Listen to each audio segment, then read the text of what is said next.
Hey YouTube, this is Nash Taters. Welcome back to another episode of LEGO Legacy Heroes Unboxed. Now, Ghostbusters are officially here. And as you can see, there are going to be 5 different minifigures that's going to be joining the minifigure boxes. Today, I'm going to just talk about Venkman. Peter Bakeman. He's pretty much like sort of the half leader, half whatever, half brain behind the Ghostbusters in the original movie, right? And so he's an undermotivated attacker. Undermotivated, huh? Who tends to let others do his job for him. Holds doctors in psychology, parapsychology, but he never studied. Interesting. Alright, let's go ahead and take a look at his toolkit here. And let's just go jump to the actual max level. The basic skill is going to be back off, man. Deals 110% damage to target foe and has a 50% chance to deal additional 25% bonus damage. So nothing spectacular there. First special. You got this.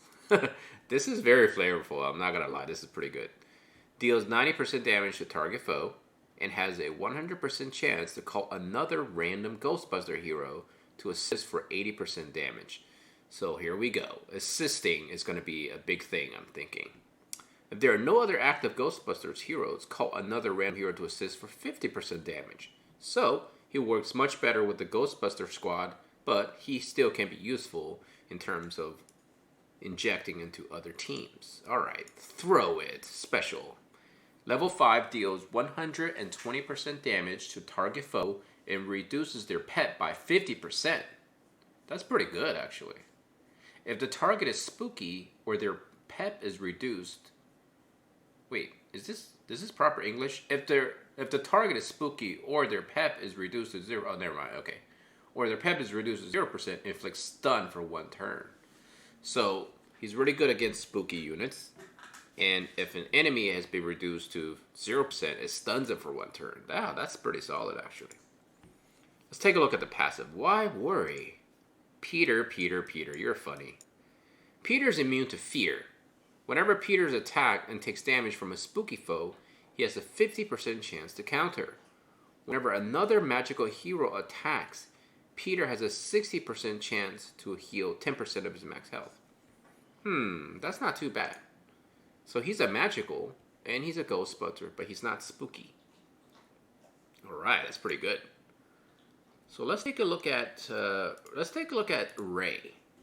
So apparently Ray is a spooky member, which doesn't make a whole lot of sense to me if you think about it, right? Why is Peter magical, but yet the other member is spooky? Whatever. Let's take a look at Ray. I ain't afraid no ghost. Alright, basic move, Ray deals 100% damage. If target is spooky, Ray gains 10% pep. If Ray has fear, he gains 10% pep. Okay. Ghostbuster move. Wow, this is a paragraph. Ray heals himself 5% of his max health for each active spooky hero and foe. Wow, on the battlefield. Then deals 90% to target foe. So that's pretty good. So he can heal up to 50% of his max health. Ray has a 70% chance to clear 2 debuffs from the hero with the most debuffs. If the target foe has Grit down, Ray clears fear from all Ghostbuster heroes and clears 1 random debuff from all. Okay. Supernatural elimination. Ray deals 95% damage to a single target and has 25% chance to critically hit. If the target is spooky, this ability has a 100% chance to critically hit instead. Passive. Heart of the team. Whenever Ray critically hits, he has a 100% chance to clear 1 random debuff. At the start of combat, Ray gains 50% critical damage for each. Alright, so he's pretty much a damager, right? He's pretty much... Okay, he's a damager, but yet he's a support. Alright, this is not making a whole lot of sense in terms of design, but whatever. So it looks like Egon does have a super power move. Cross the streams. In the movie, I just watched Ghostbuster last night. In the movie, it says, don't cross the stream. But apparently, they want us to cross the stream. Let's take a look at his cross the stream. Deals 100% damage to all foes. Plus 25% damage for each other active Ghostbuster hero, and reduces foes' pep by 35%. That's pretty good. Spooky foes and all foes with 50% or more health are also inflicted with Debilitate. All Ghostbuster heroes and all heroes inflicted with fear gain attack up. Clears all debuffs from Ghostbuster heroes and clears all fear from all other heroes. If Slimer is an active hero, inflicts fear on all foes for 2 turns. Alright, so if you have the entire team, this is really powerful. Egon's basic skill is perfect design.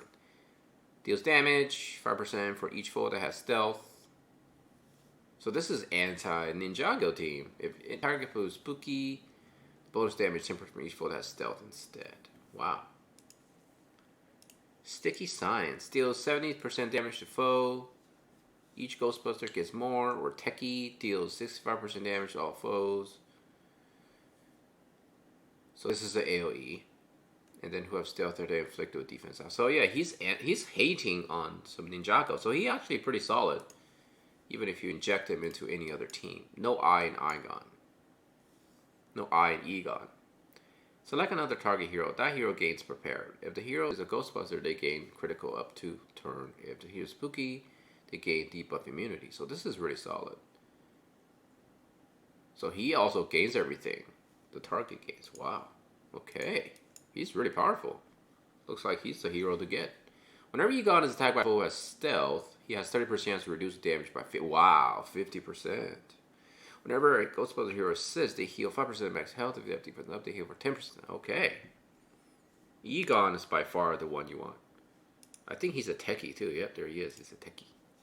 Winston Zeddemore. He is a role model. Look at that. He's a role model, guys. Role model. Ghostbuster. He's a tank. All right. So you do need a tank. I got this. Deals 85% damage to target foe and has a super chance to gain attack. Stack of courage. If the target is spooky, gains 2 stacks. Okay, fair enough. It's all about stacks. For each stack of courage, he gains heal over time for 2 turns. Clears all random deal from his clear stack of courage from Winston. 50% chance to gain stack of courage. So he's all about just gaining courage and cleaning himself and healing himself. Deals damage to foe. If it's spooky, they have attack up. Winston heals for some health. Gains taunt and gains max health up for clears all stacks of courage. If there are 5 stacks of courage, all Ghostbusters gains hardy.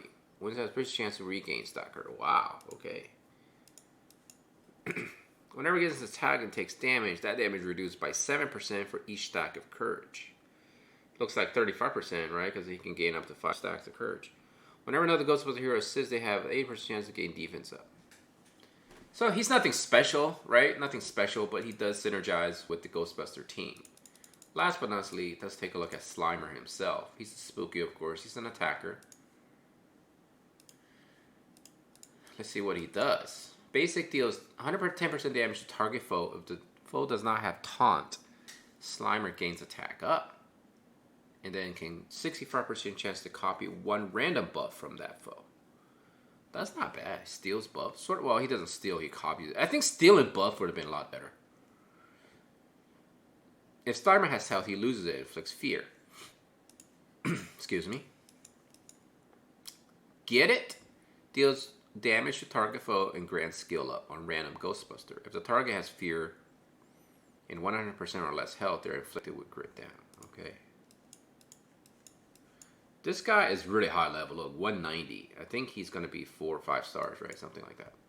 So he's good. Definitely the rare one. Deals 60% damage to all foes. Foes with fear will be defense down as well. Without fear, lose 30% pep. Wow, this slows them down, so that's really powerful. Passive. When that Slimer takes damage, he gains stealth. Whenever he gains stealth, he clears 2 random debuffs. So whenever he takes damage and has 75% or less health, he gains stealth. So I have to say, Ghostbusters are pretty good. Egon is definitely the best character in my opinion. Then Slimer is pretty solid. And then these other ones are, I mean, honestly, I want all of them, right? Because it's going to be fun. But we're going to have to see how the event turns out. But in about 14 hours, we're going to get Peter. And looks like we get 10. So we can unlock them right off the bat. But I'm imagining it's going to be very hard to get to the more. Because it looks like those are the only 3 nodes they're going to be giving us anything. So that's kind of odd, but however that works out, it's going to be whatever. So, all right. I hope you enjoyed this video. I want to thank you for watching this video. That's all the time for this video. If you really enjoy this content, feel free to subscribe. And as always, take care of yourself and all your loved ones. Nash Taters out.